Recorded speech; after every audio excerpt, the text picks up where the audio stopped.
మాట్లాడతామని పవన్ కళ్యాణ్ గారికి అలవాట్లేదు.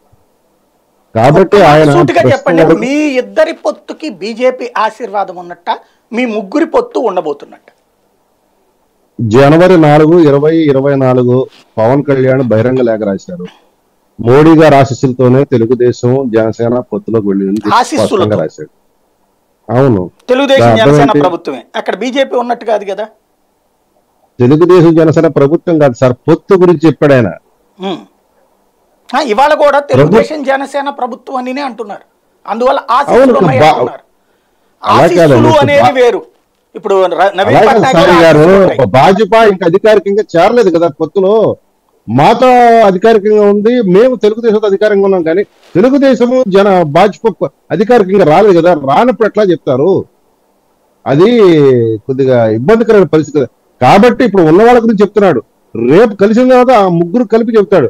ఇవాళ ముగ్గురిని కలిపి ఒక మాట కూడా మాట్లాడాడు ఆయన. మీరు అది గమనించట్లా. ప్రస్తుతం ప్రభుత్వంలో ఇంకా భాజపా ఇంకా కొన్ని విషయాల్లో తెలుగుదేశంతో కూర్చొని మాట్లాడాల్సి ఉన్నాయి, కొన్ని చర్చించాల్సిన అంశాలను. ఇప్పుడు రవికిరణ్ గారు కూడా చాలా స్పష్టంగా చెప్పారు. ఆ రోజు వారి భాజపా దేవాదాయ శాఖ మంత్రి ఏ రకంగా ఇబ్బందులు పడ్డారనేది. ఈసారి ప్రభుత్వాల్లో అటువంటివి ఉండవు.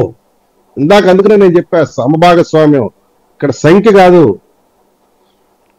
మీరు అది గమనించండి. ఇక్కడ రాశిగా ఇది మీరు చూడాల్సింది సమభాగస్వామ్యము, సమాన భాగస్వామ్యము, బాధ్యతతో కూడిన పాలన.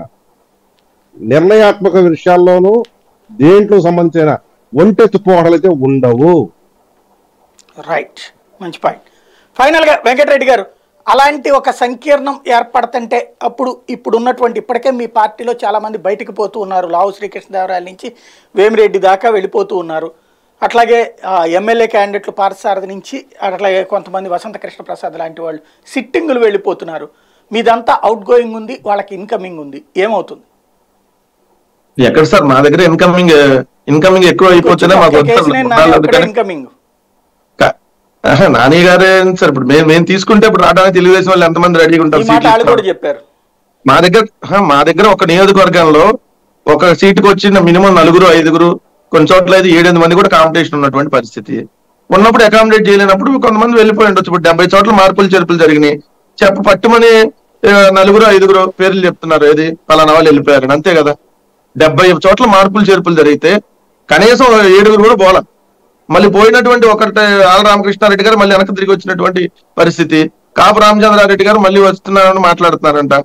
మళ్ళీ వేరే కొంతమంది ఎమ్మెల్యేలు ఎవరైతే సీట్లు రాకుండా కొంత దూరంగా ఉన్నటువంటి వాళ్ళు